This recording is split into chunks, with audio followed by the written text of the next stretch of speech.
Meus amigos, Romanos capítulo 13, versículo 4, tem uma grande lição para nós. Está escrito da seguinte maneira: porque ela é ministro de Deus para teu bem, falando às autoridades. Mas se fizeres o mal, teme, pois não traz debalde a espada. Porque é ministro de Deus e vingador para castigar o que faz o mal. A autoridade sabe a missão dela e faz, ainda que ela seja corrupta. Nós não devemos ser corruptos, nós devemos ser um povo de Deus e de modo algum abaixar a cabeça em momento algum para qualquer necessidade, para qualquer ameaça do inimigo.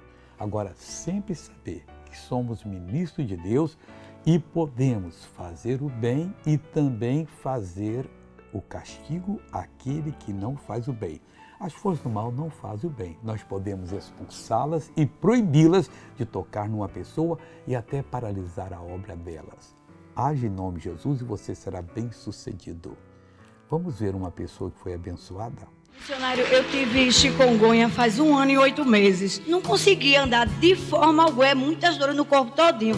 Quando o missionário chamou, quem está com chikungunya, me deu aquela vontade, me deu logo aquele pulo, larguei a bolsa. E eu creio que de lá, andando, eu já vim sendo curada em nome de Jesus. Oh, glória a Deus! Senti mais dor nenhuma. Agora eu quero orar com você. Pai, em nome de Jesus, com uma autoridade levantada pelo Senhor Jesus, sobre todo o poder do inimigo, eu paraliso a ação do mal nessa vida, eu expulso e digo, saia, vá embora, em nome de Jesus. E você diz, obrigado, Jesus, e amém.